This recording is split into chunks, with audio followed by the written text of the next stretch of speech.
I ain't gonna lie, I get married, I have a baby, I'm probably gonna toast. Like, fuck this shit, we gonna have a shot of Hennessy, you could bro. probably. I'll probably get away with a shot or something.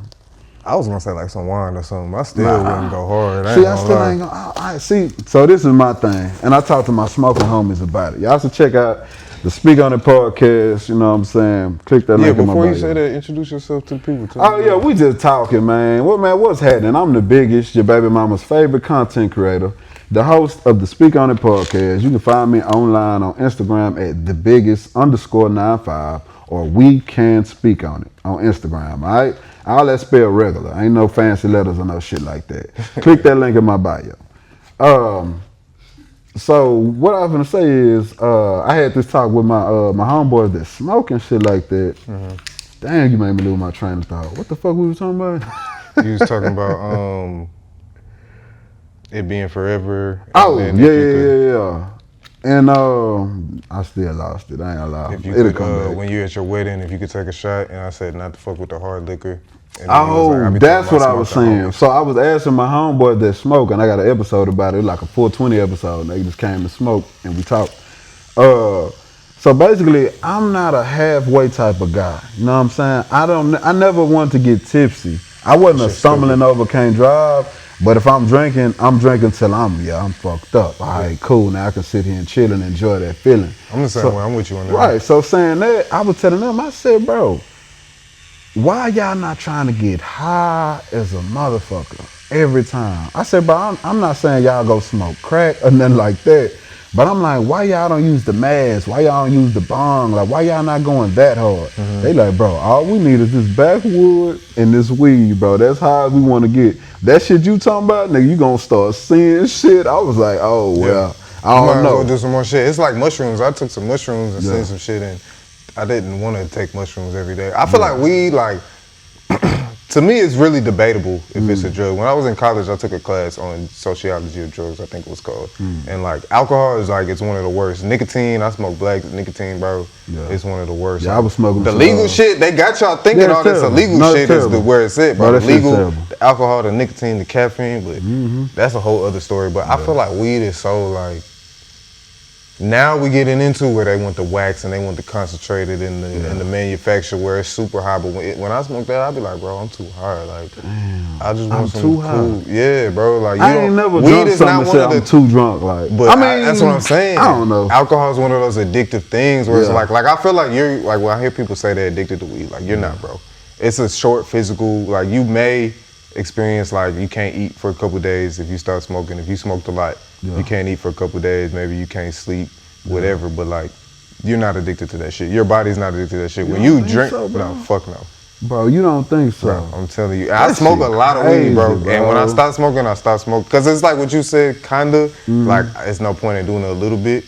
Because when you're on probation, like, if you smoke like under a 3.5 in like 2 months, you probably still pass drug tests. Yeah. But why would you want to do that? Why would I risk it, right?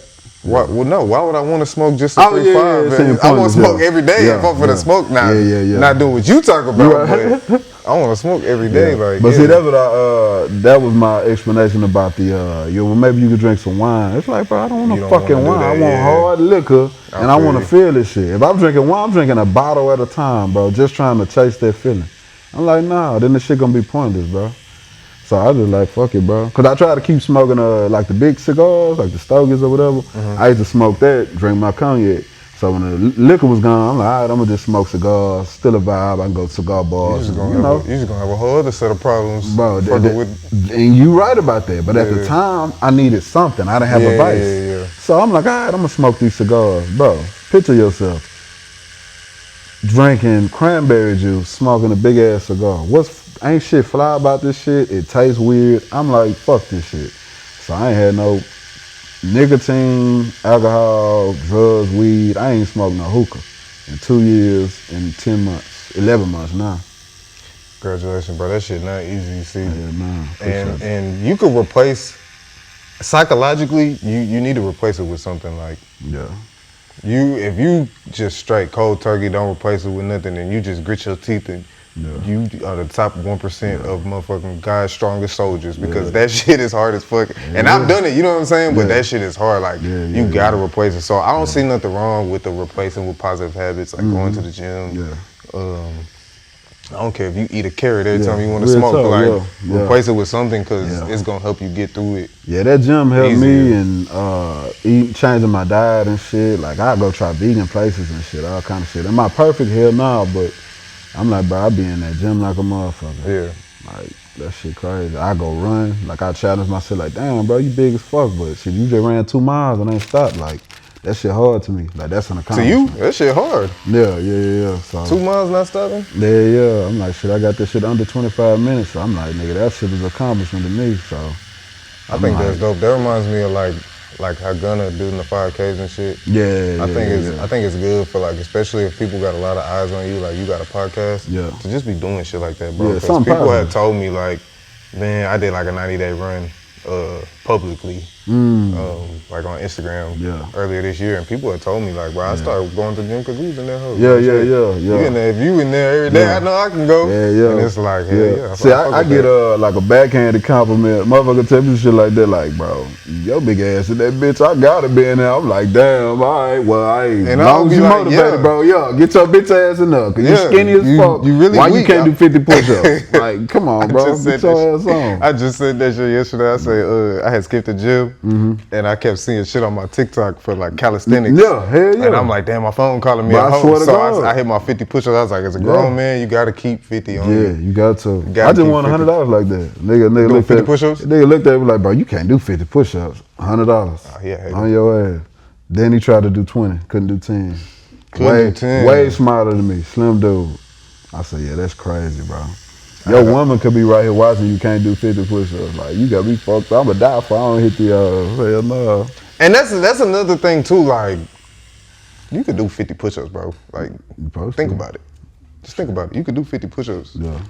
If it was 50, I'm trying to think of a scenario. Like pull-ups that's more pull-ups. But if I'm like, if you're hanging off a cliff and it's 50 bars to get ahead of you, you mean to tell me you just going to die? You just going to die.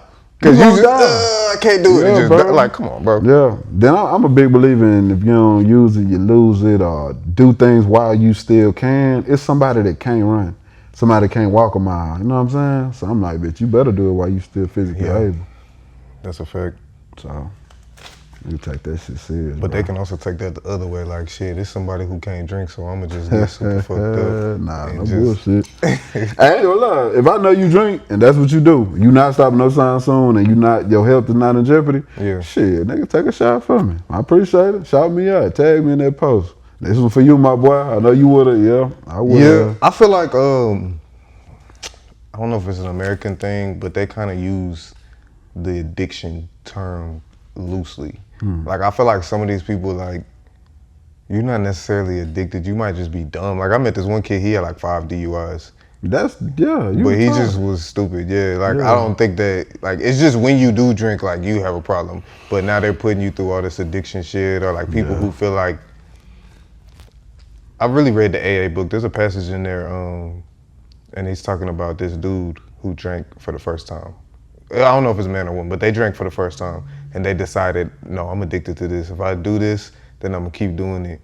Damn. And they never drink again. And they knew that on the first try. Yeah, and they go to AA and they consider themselves an addict, but I'm like, you... They only did it once. Yeah, and I don't want to say this, I don't want to say this negatively, but you ain't even try. You ain't even getting the feel. You don't know what you is. And I feel like with America, you don't know what you can handle. Yeah, I feel like with America, they kind of lose... Flip over? You want to do the other one? That shit crazy. They kind of lose the plot with, like, thinking that everything is addiction, and it's not, bro. I think you're disrespectful to some of these people that I know that's really... Nigga. Yeah, that shit cold. Really. But like, if you every day, even if it's a small amount, like, yeah. You gotta search your soul. Yeah, no bullshit. Me, I start smoking, so I know I want to smoke. And when I don't smoke, I don't smoke. You can ask anybody. I just not smoke. Oh, no, I'm not smoking this week. I'm not smoking today. And then I'll smoke again later or whatever. But it's because I had to go through that to learn that about myself. That shit cold.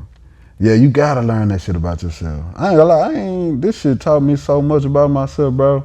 And it took my mama, Chantel, goddamn, she say, like, she had to convince me, like, man, you still that guy. You don't need Hennessy to have a personality, to be outgoing, to be funny, or to get women. And shit, I couldn't see it. I'm like, cause I don't know, I never did it. Yeah. I'm like, since I'm 17, 18, this has been right here to help me and get me through life. I'm like, now I don't got it, so it's like, can I still do it? Like I went to a karaoke bar. Used to kill that shit, drunk, get up there, act a fool. Nigga, I'm in that bitch nervous, overthinking. I'm like, damn, can I get up there? And I'm the type, oh, you a bitch, you scared? So I just went up there.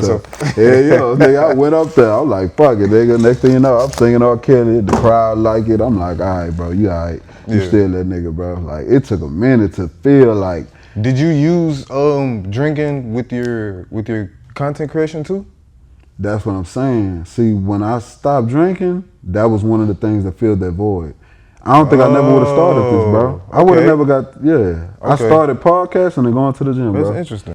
All right, y'all. So look, we just dropped a Patreon. That means access to this full interview early and other few interviews like it, as well as essentially an apprenticeship from me digitally. Now this Patreon is gonna have 2 tiers. The starter tier is gonna come with early access to full videos, behind the scenes content, tattoo and piercing quick tip, ad-free content, as well as information recommendation. That means any book, ebook, YouTube video, course, whatever I come across, what helps me is gonna help you. Now the second tier, that's only for the hustlers. That's gonna have access to everything I just mentioned, as well as in-depth tattoo videos with technique voiceovers. These are not time lapses. This is full 2, 3, 4 hours, however long it takes me to tat, you're gonna see all of it. We're also gonna have my Piercing 101 guide that's already up, my Piercing 102 guide that's on the way. I'm gonna drop the gems for the entrepreneurs. I'm gonna have things for clothing lines, manufacturers, how to speak with them, etc. I might even do some personal critiques for those trying to be tattoo artists. Be on the lookout for that. Subscribe to the channel and subscribe to the Patreon.